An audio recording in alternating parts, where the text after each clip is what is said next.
That day was just a pristine day. It was crystal clear. There was not a cloud in the sky. I worked in the Navy Annex, which was on the west side of the Pentagon, the side that was hit. I went to coordinate a video teleconference and noticed a lot of people gathered around a television set. And so I went up and said, well, what's going on? They said, well, we could see it on the screen. There was a plane that had hit one of the World Trade Towers.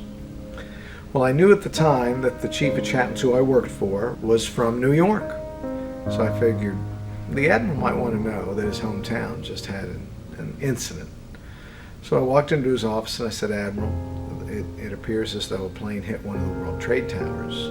So he turned on his television. He said, could you gather the staff? Because obviously there have been some casualties and we might want to pray.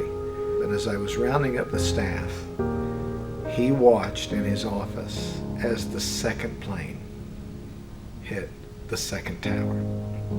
And we walked in and his expression was ashen and in shock.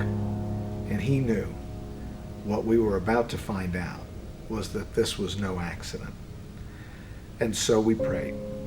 The most significant thing about that prayer was that it went long enough to delay me and another chaplain from getting to a 9:30 meeting on the west side. As we were heading to the door, the roar of jet engines just raced right past us.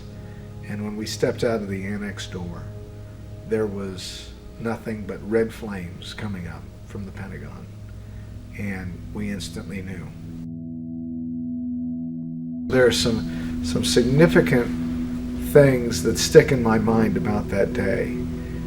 There was an announcement by police personnel, I don't know whether it was the FBI or the Pentagon police, who came out in bullhorns and said, another plane has been hijacked, run for cover. And we started to run.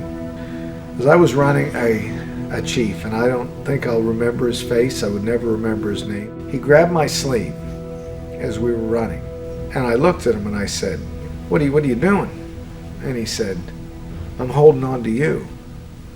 And we kept running, and I said, let go. And he said, I'm not letting go of you. He says, you're a chaplain. And I will never forget that moment. And it was that chief that has left an impact on my life.